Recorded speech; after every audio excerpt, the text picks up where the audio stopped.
You are Locked On Nets, your daily Brooklyn Nets podcast. Part of the Locked On Podcast Network, your team every day.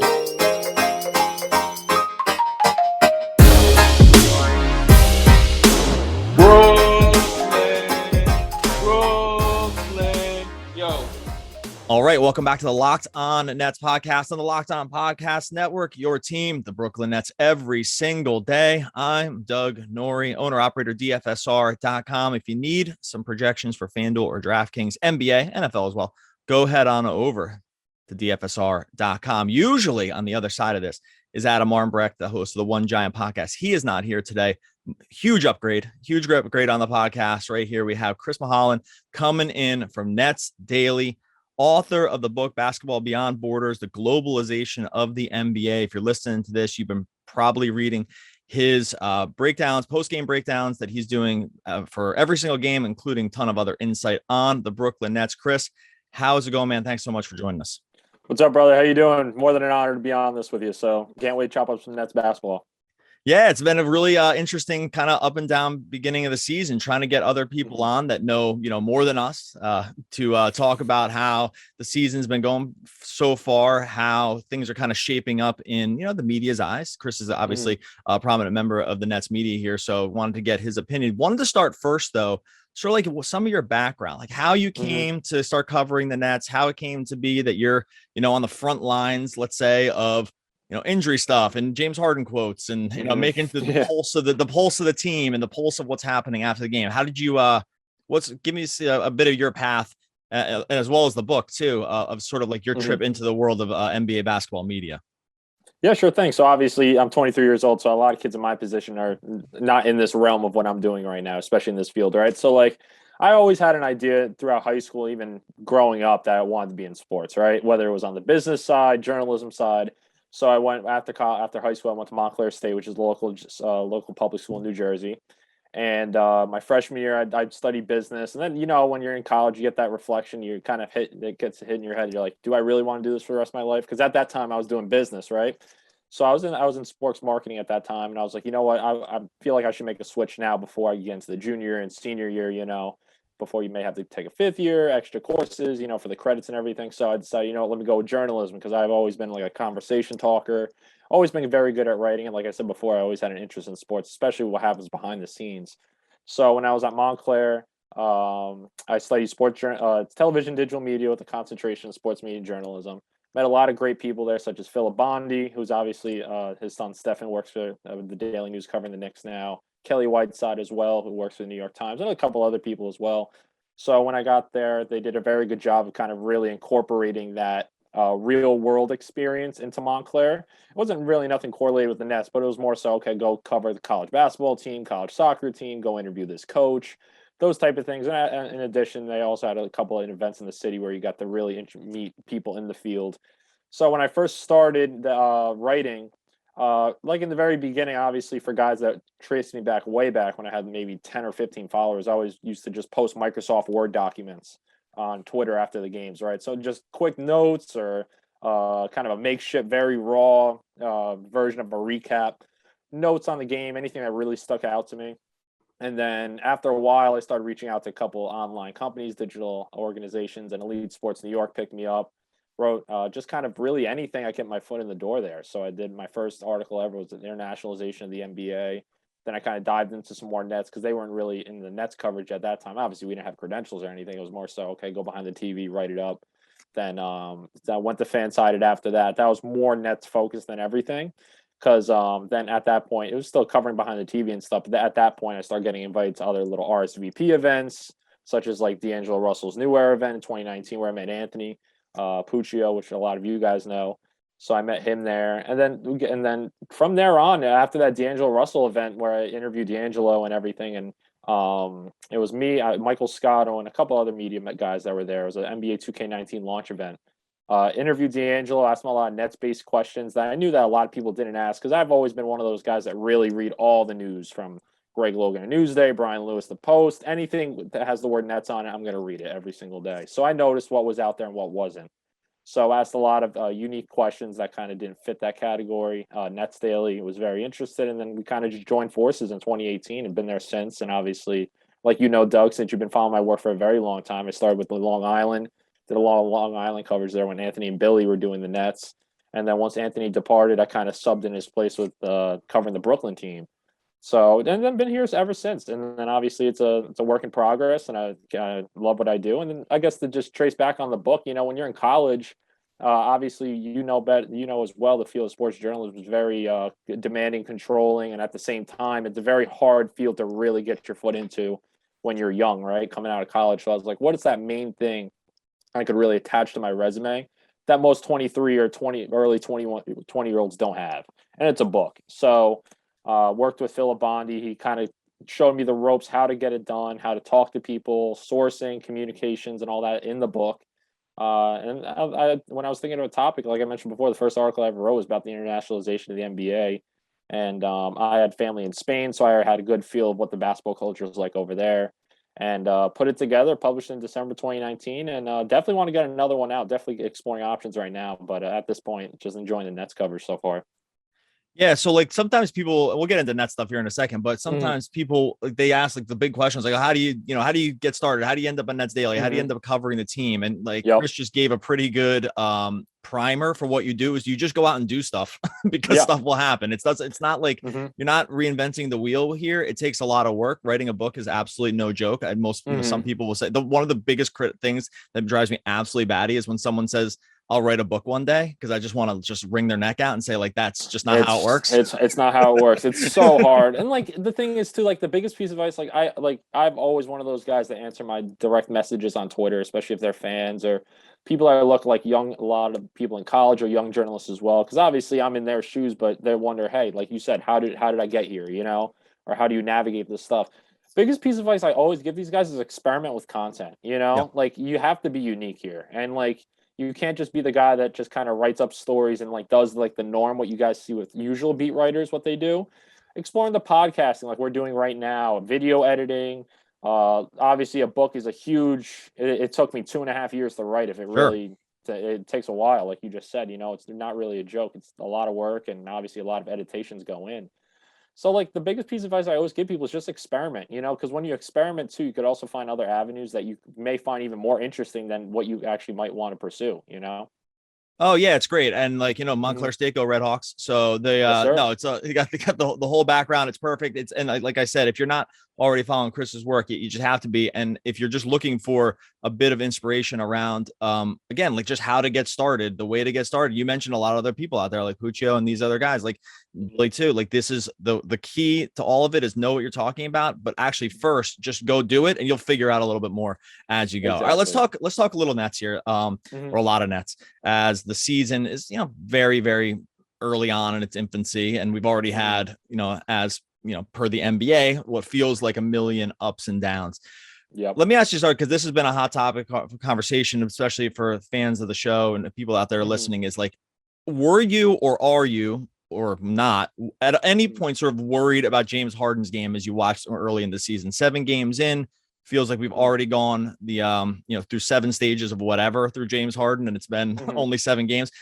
Where do you stand? Like, where did you stand / where are you in how his game has taken shape early in the season? Struggling a little bit, obviously, to start.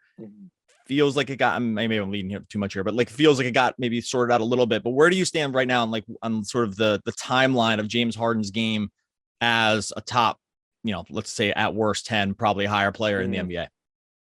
Yeah, because obviously a lot of people react on Twitter and obviously social media. The NBA is one of those sports, like any sport. It's they care about what's going on presently, right? They don't really care what's going on in the past, especially with fans, right? So like when Harden struggled early, it was expected. I wasn't really like surprised. Like it was kind of inevitable to happen, because when you think about it, the guy's been rehabbing his hamstring for the whole entire summer. And at that point, he didn't have enough time or even really any time to really prepare and ramp up against NBA level competition. So like in that point of view, I would kind of suggest like runs with players at like you see in the Summit or LA Fitness, those type of things, even with trainers to kind of get his legs underneath him. So like that was the biggest thing, because in the off season, once we got that leaked video of him talking to those young kids with his trainer saying, "Hey, I'm still in rehab," that's when I knew right then and there the guy was going to have a slow start. There was no doubt in my mind, because like usually I'm not the one that, even with that kind of in the background, the back pocket, I didn't want to judge until at least game 15 or 20. Yep. Because at that point, it's like the main point too, like with a lot of people on Twitter too, is like there's the misconception I feel like a lot of people have with kind of the game shape and NBA ready shape with the veterans, right? Because when Steve Nash kind of points out that, hey, they're still getting in shape, like it's an older team. So what he means by that, it's going to take 25 to 30 games for the older legs to get their legs under them fully. Like we've seen so far with LaMarcus Aldridge, he's looking more comfortable. Obviously, Blake's got a lot of early shooting struggles, and obviously he hasn't been too sharp, but at the same time, he's a veteran. He's had that knee problems, and that's ramped him up and everything. So I can guarantee you by game 25 or 30, and you can put him in that category just with the old veterans, he's going to have his legs under him. But with Harden, it wasn't too concerning. Where I stand now, he's looking a lot better. Obviously he's showing a lot of flash of his usual self, his MVP level self. The James Harden that the Nets trade for as a luxury, now that it turned into a necessity concerning the status of Irving. So, overall, I think you got to keep giving him a little more time. I think 10, 15 games is a good time frame to really get a good eyeball test of, okay, is he going to get a lot better, or is he going to have to still weigh it out? But like Steve Nash said, it's going to be a long process. And at the end of the day, too, a lot of it is mental. Oh, totally. I totally agree. We've been beating this drum for a little bit now around how it's like this is a marathon, not a sprint. And the Harden case feels like the perfect example of why the short game results aren't really something that we need to, hone in on. There's some takeaways here, but like you said, if the idea was going to be that this was going to be a ramp up time period anyway, then this is sort of the this does feel like what you would expect to get from him. I want to pick Chris's brain, obviously, a little bit more here, get into the weeds on some of these Nets thoughts. First, got to talk to you about our friends over at Prize Picks. Mentioned DFS at the top. If you're into the DFS prop game market, you have to be in on Prize Picks. You don't need to head on, you head on some of these bigger sites. It's all about salaries and try to jam together lineups. You're playing against a bunch of pros. It can be just hard to find a profitable strategy. Prize Picks has gotten rid of all that. They just offer NBA props more than any other DFS prop operator out there. You can get into the superstars, maybe the bench players. If you got a feeling about a player or kind of how a game is going to play out, Prize Picks is the way to go. All first users deposit and use the promo code NBA, just like the sport you'll have to follow. Use that promo code NBA. You're going to get 100% instant deposit match up to $100. Got to be a new user. Got to use the promo code NBA. You can pick 2 to 5 players, over unders on the projections. You're just playing against the house. You can win up to 10x. That's 10 times, folks. You like to hear numbers like that. You can use the award-winning Prize Picks app both through the App Store and Google Play. Make picks in up to or no more than 60 seconds. It's that easy. Prize Picks is safe, offers fast withdrawals. Don't hesitate. Check out prizepicks.com. Use the promo code NBA or go to the App Store and download the app today. Prize Picks is daily fantasy made easy. All right. So I think we can clear away the Harden piece as, just not worried about where he stands in terms of just like, let's start sort of like top down. Do you get the sense from covering the team every day that the Nets are sort of taking that marathon approach too, where we've seen a lot of different lineups. We've seen a lot of just different combinations early on, definitely more than some other teams. If you just kind of take a walk around the NBA and look at rotations, you can sort of see some teams came in with it already in mind, right? They just kind of knew what they were going to be doing. Some have played a little faster and looser. The Nets, I think, are at the far end of the bell curve in terms of where they've felt comfortable in just like kind of throwing stuff against the wall and seeing what sticks. But do you get the sense from the team and talking to these guys every day that they are taking this approach where they are also maybe not as concerned with the short-term stuff? Because, and again, maybe that's leading, but like, do you get the sense that the Nets are, like, what do you get the sense of like the Nets, like early season? What are they trying to do in the early season? I guess is probably what I'm trying to ask. Yeah, they're experimenting with all their options. That's mostly what they're doing right now, right? Because they are taking that marathon approach. James Harden said it last night. He said that we're trying to use these regular season games to know each other like the back of our hands. So that means where they are on the floor together, what lineups or rotations go together, what lineups do they use if they go big, what lineups do they use to go small. Obviously, we saw Bruce Brown was left out of the first 2 regular season games because the Nets know what Bruce Brown was going to bring. Meanwhile, they had other guys like Paul Millsap, LaMarcus Aldridge, and Blake Griffin. And obviously you look more down the line with Bembry, other little front court pieces there. Obviously Claxton now, since he's now out for at least 7 to 10 days at least. But like they're experimenting to see what they got, because at the same time, when you're a championship contender, there's no really reason to kind of rush everything and go with your main rotations all the way out. The Nets have a good idea, obviously, of who's going to be the main options in each unit, who's going to be the leader of the second unit, scoring the ball, facilitators. They know kind of their roles. All the players have an idea of what their main role is, right? But like overall, they're just experimenting with what they have. Because when you look at the Nets, obviously they play best when they're playing small. We've seen that this season. We saw that a lot last year. But a lot of things too is like those teams that are around the league that are using a lot of the familiar rotations also have the level of continuity behind them, right? Because with the Nets, they have 7 new faces. Obviously, not a lot of veterans, people that were prestigious all-stars back in the day, such as Paul Millsap, LaMarcus Aldridge. But at the same time, they're here to contribute to win a championship at the end of the day. And obviously, Kevin Durant's going to be your main guy, your main scoring option. Then you got James Harden the following. And obviously with Kyrie Irving, you don't know what's going to happen there. No, it's really a guessing game at that point, whether it's going to come down to if he's going to get vaccinated, is the city mandate going to change, or is there going to be like a third option that we don't really see coming at all? So overall, it's in the early part of the season, they're going to be experimenting. They're going to continue doing this. I would say at least game 25, game 25, 30, something range like that. Because at the same time, especially better than anyone too with this Nets team, their injuries always happen. There's always some type of little road bump or hill that they have to go over, whether it's a specific player, as a team in general. But like the Harden said earlier, their main emphasis right now is on the defensive end of the ball, kind of knowing each other's roles on the offensive end, and then they put a big emphasis on gang rebounding and transition defense because that's where they're going to get. That's where they've been getting killed. Yeah. Same thing with against Wednesday against the Hawks. You're going to see a lot of that. Yeah, no, I totally agree. We've been talking about this forever too. The offensive rebounding's been a disaster the last couple of years. I think some of that's by choice. We can talk about that if you want. But like I think some of that is a stylistic choice more than anything else. Like I think I tend to think that the NBA fan contingent is much more worried about that piece than the actual team is for whatever for a lot. Well, I think it's for lots of different reasons.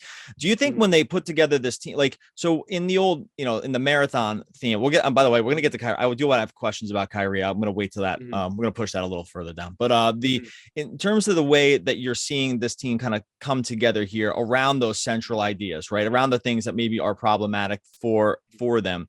Do you get the sense, like I kind of do feel this way, maybe you do too, or maybe not, is that the Nets, I think, are probably aware of some of what their deficiencies are and have like sort of not even learned to live with them, but almost leaned into them in times and said, like, these are things that we're just not as worried about. Like, do you get the sense, because fans, all they want to talk about is how they need a big center. And, it's been forever talks about the traditional power forward was something that just went on forever and ever and ever. Do you get the sense that the Nets just aren't as worried about that stuff as maybe fans are? Because we see the numbers. We know they get killed in some of these areas of the game. It's been a recurring thing for years now. You get the sense that they're just not as worried about that stuff as maybe, or they are, and they're trying to look for ways to put their fingers in the levee. Like what are your thoughts on how the Nets see themselves in their areas of deficiencies? Yeah, that's a good question. I think it's somewhere in the middle, right? Because with this Nets team, they built this whole team around. They're not a rebounding profile team whatsoever. You know what I mean? And at the same time, the Nets do have the luxury in their back pocket, like we saw last year. If they're the Nets, they're the championship contending team, if not the favorite to come out of this Eastern Conference team. When the buyout market comes out, there's going to be big men that are on the buyout market. There's going to be extra ball handlers. And at the same time, there's a lot of lingering questions going to the trade deadline. What's going to be the future of Nick Claxton? Obviously his market value is pretty high because the Nets, they could offer him extension, but is Ty going to do that considering what their luxury tax situation is like? And especially when you don't have Harden signed on an extension either. Obviously, we both know what the main priority is when the extensions come out and when they want to get those signed, sealed, and delivered and all that. But like the thing is too, is they're one of those teams that, they know their deficiencies. They know it too. Like they know that offensive rebounding has been a huge concern the past few years. Same thing with transition defense. Same thing with just kind of they're protecting the paint, points in the paint, protecting the rim.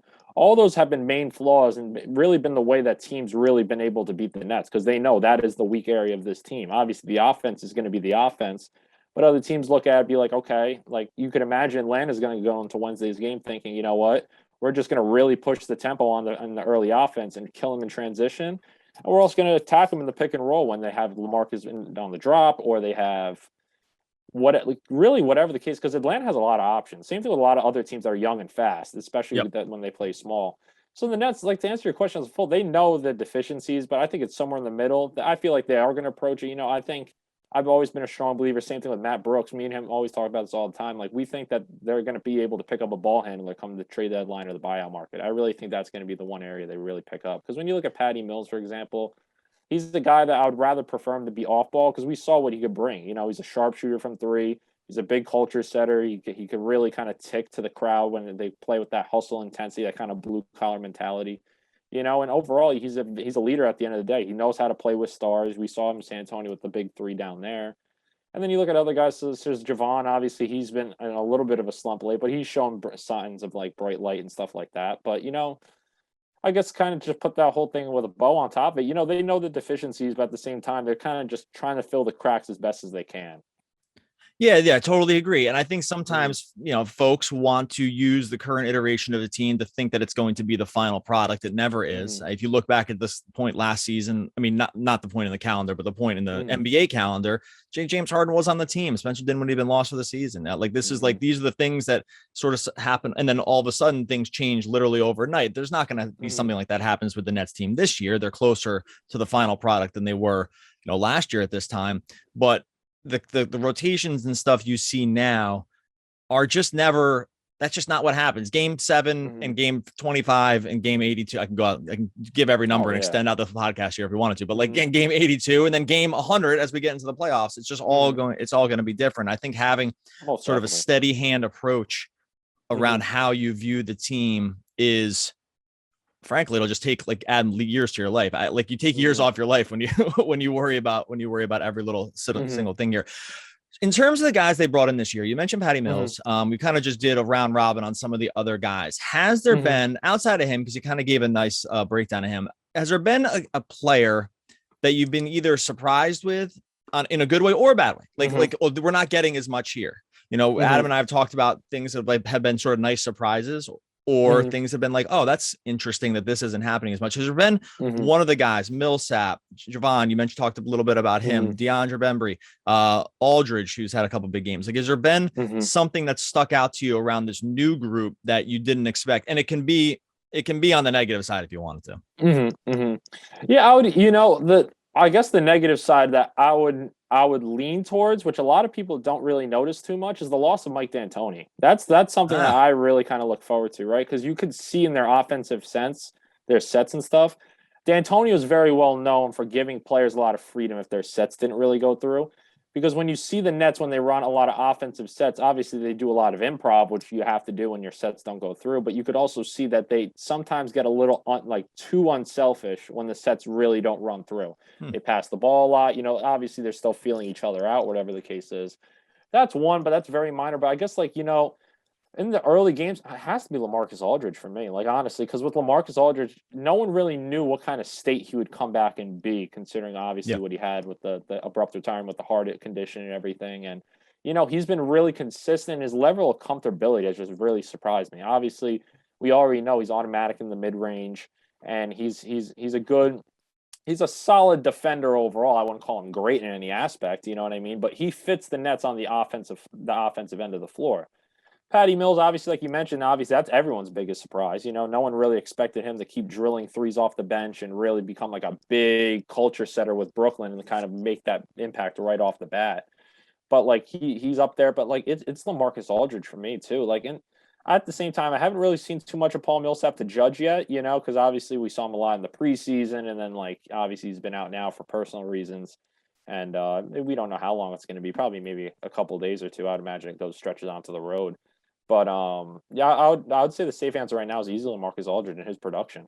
Yeah, I thought Adam made a great point in the podcast yesterday. We were talking about Aldridge and sort of I think at first when you thought about the Nets, sort of how they were put together last season, it felt a little square peg round hole because the athleticism, no one's going to call him athletic, but it ends up being this interesting thing with him where he ends up becoming, and it's really played out this way. And I thought Adam's point was spot on. It was that it was just an incredible safety valve on their offense.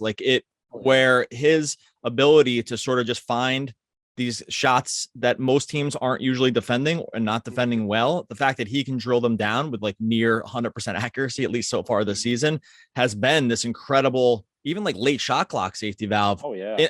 For a guy that you don't usually you think of that like a Kevin Durant, like, oh, he can create off the dribble, he's going to rise and fire, like he's going to get wherever he wants. Aldridge would not be a guy you would usually qualify as that kind of player, and yet that's exactly what they've gotten from. The returns have been awesome. All right, I got a couple more questions here. I want to get into some Kyrie Irving stuff. It's been sort of a while since we've talked about that, which it's been a while. It's been a while. I guess in some ways has been nice, but obviously still remains really, really pertinent for the Nets season.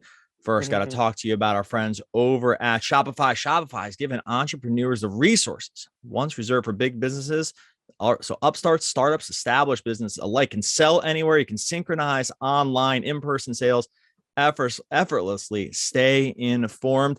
It's just if you hear that cha-ching kind of sound, that's just another sale happening on Shopify, the all-in-one commerce platform to start, run, and grow your business. Shopify has all the tools and resources to make it easy for any business to succeed. Down to the street and around the globe, they power over 1.77 million businesses. Try counting all the way up to that. Shopify's done it. 1.7 million businesses from first sale to full scale. You go to shopify.com/LockedOnNBA. Got to type it all lowercase for a free 14-day trial to get full access to Shopify's entire suite of features. Grow your business with Shopify today. Go to shopify.com/LockedOnNBA right now. Shopify.com/LockedOnNBA. And finally, got to talk to you about our friends over at Bet Online. You know these guys. They've been with us for a while right now, giving the very best odds on the market. New web interface, too, if you're heading over to Bet Online. Super easy to search through all of the offerings, game lines, props. It's all there. Going over, just kind of warm your eyes over the Nets championship odds over at Bet Online. Still the odds on favorite to win it all, even with the 4-3 start the season. Head on over to Bet Online. Sign up today. You're going to get a 50% welcome bonus on your first deposit. You have to use the promo code Locked On, just like our podcast network, to receive that 50% bonus. Basketball, football, baseball, postseason, World Series, maybe wrapping up soon, NHL, boxing, UFC, and more. Everything you could imagine is over at Bet Online. The fastest, I say it every time. I say fastest every single time. I'm going to leave it in for punishment. It's the fastest and easiest way to bet on all of your favorite sports. Bet Online, where the game starts. All right. Kyrie Irving. Yes. The Nets being all over the map, a couple weird games, playing some tough opponents early on, and again, having to sort of face the Bucks and the Sixers and the Heat, all teams that they could face in the playoffs, has, I think, diverted the attention a little bit away. And then Harden with the foul thing and that making its run through the media cycle and whatever else. Like they've sort of stemmed the tide on this story a little bit. To the point where, frankly, it's like crazy how few people talk about it right now. Like, where do you think we stand? And it could be incomplete. Like you don't need to, there's no hill that you need to die on here, but where do we stand with Kyrie Irving right now? Cause we're 7 games in, he's not on the team. They could 100% use him. That goes without, that's like the easiest thing ever to say. Where do you see this? Like you talk to guys on the team, like you're dialed in on the media side. Has there been any movement on the Kyrie Irving piece, better, worse, or, indifferent? Since his Instagram live, what was that? Nearly. That was like 2 weeks ago. 3 weeks ago. Well, it's crazy. It's crazy how the NBA cycle works here, because that might as well have been a lifetime ago. I can remember where I was. What I'm saying. But I could never pinpoint it on a calendar. I want to say it's 2 weeks ago though. I want to say it's like 3, maybe 3 weeks ago. I can't be a month by now. I don't know. It feels like it's been like months, but for sure, I'd say nothing has moved since then. Because the thing with the Nets is we've heard it from Sean, we've heard it from even Joe when he was doing his rounds with Nets beat reporters and media, and even you've heard it from like Kevin Durant and like other guys. Obviously the Nets miss Kyrie Irving. Kevin Durant has said it at least 2 times. Sean Marks have said it when they made the decision that, hey, we are going to miss him. But at the end of the day, like any other fans, and I'm glad that Nets fans really kind of came to as united on the decision, saying, hey, you know what, it is a good decision doing that, leaving him outside of the team rather than being a part-time player. Because with a part-time player, it weighs more as a distraction, right? When he could only do away games, and like obviously in New York, he could have practiced because the Nets made the HSS training facility a private office. could have done that. But at the same time, when you have a guy that's hopping in and out of lineups, it's 41 home games, 41 away games. That's hard to do especially as a really key part and a cornerstone guard of your franchise. It's hard to do. So overall, kind of where I stand on this, I think the Nets are really kind of give it some time. I feel like they're going to continue to give it some time. I think what they're doing right now is waiting for Irving to really speak on it more. I think that's what they're doing, not to the public, but at least to them, saying, "Hey, what's going to be your move here? What's kind of your long view for the remainder of the season?" Because I feel like right now, since the Nets are kind of getting that flow of we've been talking about, experiment through rotations, the new pieces, seeing how they could fill in that gap, and obviously that you can't replace Irving's production individually from one player. It's going to come by committee in the backcourt and with the pieces that they have, and even overall, just kind of that offense. So there's no real hill I could really die on at this point, but overall, I think that a decision will probably come by, I would say, game 25 or 30. I can't see it going much more than that. No way it stretches to the All-Star break. Because by then, obviously New York, they have a lot of stuff going on with the mayor. Is Eric Adams going to be elected? Obviously, he spoke out and said that he's very confident that Irving will play this year. Yeah, that was interesting. What did you take? Did you take it? I'll ask you your opinion on that, because that was the old. If you're interested in reading between lines on things, which I know sometimes people are, that you could have read all the way through on that, or it could have just been off the cuff comment. I mean, fill everyone in if they don't know. 2 seconds and fill everyone in what he said about that. Yeah. This was what? This was shortly after the IG live, I think, or maybe a little before. I think it was actually a little more recently, within the last, this is in 10 days, and everyone can just at me about if the timelines are wrong here, but yeah. Yeah, I think, you can make sure if we're wrong or right or whatever the case. But he said it. He mostly said, obviously, Eric Adams, he's a candidate to become the next New York mayor, right, obviously. And he kind of put it out there that, hey, I have very high confidence that Kyrie Irving is going to play this season, So obviously, when you read between the lines there, like any average person, you're going to think, "Oh, this guy's going to drop the mandate." That's really what everyone thinks. And obviously, that would come in January. Say he got elected and everything. That the January would be kind of that time frame where he could get it. But there's other sides. Obviously, Adam Silver is obviously going to express the vaccination point. Like kind of really anyone else. Adam Silver has almost got the league at 100%. They have to be at the 98% threshold right now. I imagine it's 10 to 12 players. If not, it could be 5 to 10, that are remain unvaccinated. Yeah. Obviously, we know a good amount of the ones that are. But, it's one of those things where it's just kind of wrap it all up. It's going to be a waiting game. I think the Nets are kind of just waiting to see what Irving's long-term approach is to this situation. Whether, hey, are you going to get vaccinated, or do we have to wait on the mandate change, or should we just go about and see what other avenues we could get done here? Yeah, I tend to agree with that. It's and trying to guess what Kyrie Irving is going to do is such a fool's errand, because it's just been, you just are wrong every time. But also the other thing that's often a fool's errand is trying to get, maybe you can disagree or agree with this, but it's trying to guess or know what the Nets are going to do, because the Nets feel as locked down as any organization in basketball in terms of it just doesn't get out unless they want it to. They are incredibly, I call it professional, and sort of stable like this. You can call it whatever you want it to, but there's a vault, right? So it's a situation where you're never going to know the inner workings. They're never going to put it out in the press. They have a few media arms that they use, Woj and whatnot. But for the most part, we're just not going to know. And then probably it'll end up happening. Would you agree, though, that part of sort of this early season tumultuousness, I don't know, that's tumultuousness. Yeah, there we go. Tumultuousness is do you think if Kyrie Irving is on the team right now, would we even be talking about Nets problems, or would we just kind of be just kind of going through the season, because they're 4-3 without him? It feels like the issues that they've dealt with have been sort of put on the other places on the roster, right? But it really actually is they were supposed to have this max player who's the top X player in the whole league. And would we even be talking about this stuff? And then therefore, if he were to come back, would we just instantly just ramp them up and be like, oh, it's just kind of game over at this point? Yeah, it's a mix of both. I think it's right in the middle of that, because obviously if Irving was playing, I would imagine the top conversation points easily going to be the big three chemistry. That would easily, without a doubt, be that's the main flaw of this team. Because when you think about it, they played 8 regular season games, or however many it was, and then they had a fair share of playoff games together before 2 of them went down, and one was out for the remainder, and obviously Harden came back.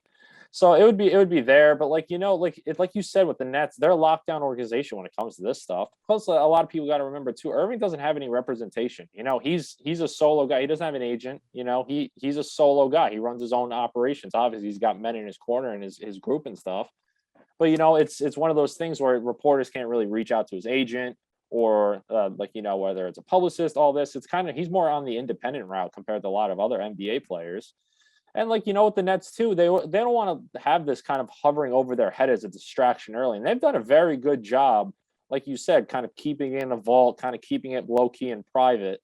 Aside from us asking Kevin Durant and James Harden Right. and Steve Nash like questions here and there, but obviously you know what they're going to say. Unless obviously something develops, then you ask the questions, and you get further confirmation on those type of things.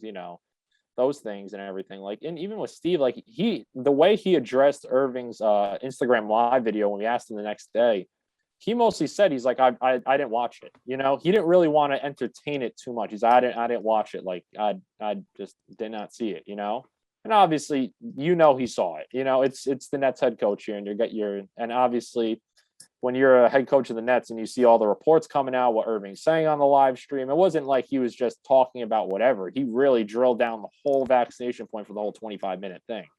So, you have all these little avenues to kind of toy around and play with. Like we mentioned before, even you mentioned, it's all guesswork with Kyrie Irving. You can't guess what this guy's going to do with vaccination. And I think it's very easy to also read between the lines with what Kevin Durant and Steve Nash have been saying over the time. Kevin Durant's like, hey, we miss him, but it's his own personal decision to do what he's doing right now. So even Kevin Durant, I don't think is completely informed on what Kyrie Irving is even doing right now. And I think they're good about threading that needle of saying hey, because it's like I compared it to why you don't talk stuff about your friend's girlfriend when they break up with them, because they might get back together. It's like, well, why drag someone now? Because we need them to come back. So even if they didn't agree, and I actually think they're being honest here. I think they just want they like Kyrie Irving and they want him to do what's best for him. So I think those are all answers that come out of honesty. And even if they didn't, this is the exact thing you say, because you want him to come back. The goal is exactly. All these guys are basketball centric, right? They're they have other interests and whatnot, but the basketball centricity of what of their thought process is hey, we just want to win. The best way to win is to have Kyrie Irving. It's it's not even really a debate. It's just the best way for us to win is to have Kyrie Irving on the team. And point stop, that's the end of it. So most definitely.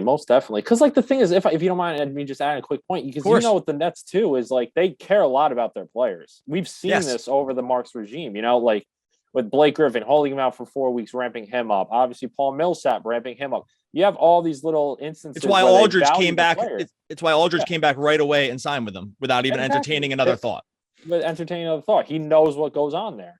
Right. So the Nets, and obviously, at the end of the day, I don't really like to be one of those guys that bash Irving all the time, but he's got a reputation, you know what I mean? But obviously the type of flaws that go on when his name's spoken out of context or whatever the case is.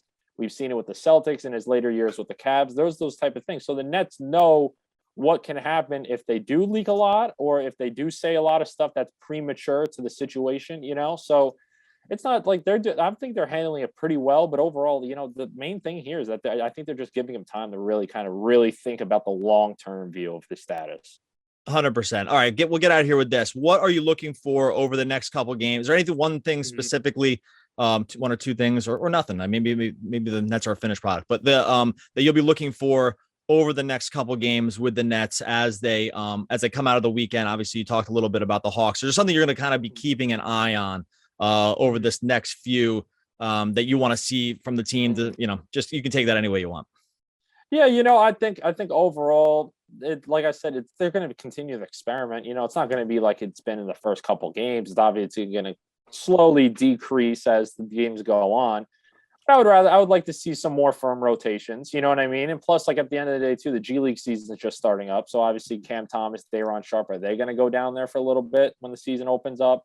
Obviously, I reported that the two ways they're going to be down there for a while. They're going to be down there for the majority of the season. I don't know if a lot of people caught it, but Kessler Edwards and David Duke have not been dressing for these past couple home games at all. They've been in street clothes. So that indicates right then and there that they're going to be spending a lot of time in Long Island. It's no stranger, too, to anyone that knows a little bit about the G League and how the Nets really orchestrate it.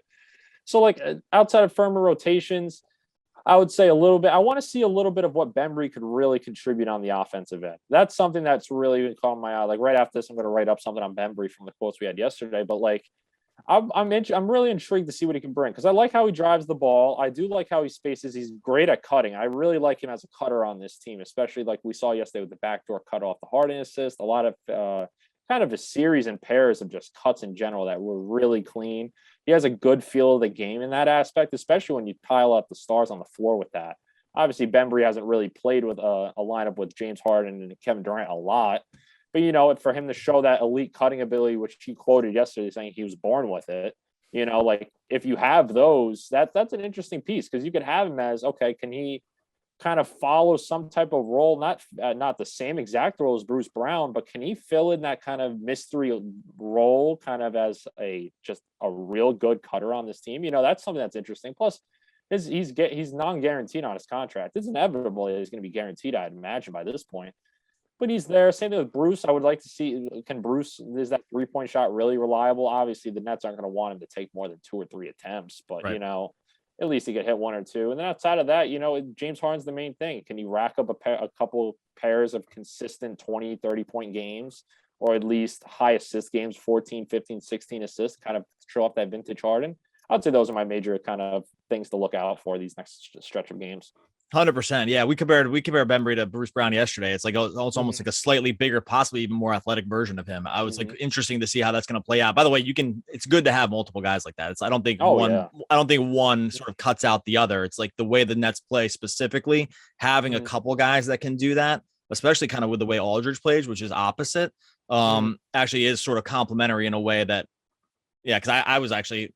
Well, never mind. We'll get into some other time. I might take a little bit of an L on the Bembry signing, but never mind. I've already taken a huge L. So I thought he was going to get cut from the very beginning. So I'm in the. He just is doing stuff differently than he did in Toronto last year, where they kind of had him more on ball and it was a disaster. Like they're not asking him to do that, and it turns out he just does all the other stuff really well. So that's my bad.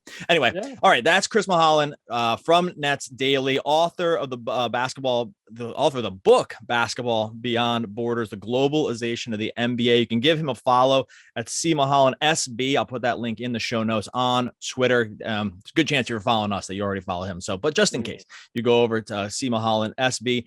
Chris, thanks so much for jumping on. I was hoping to do this again later in the season, and really, really appreciate you jumping on here.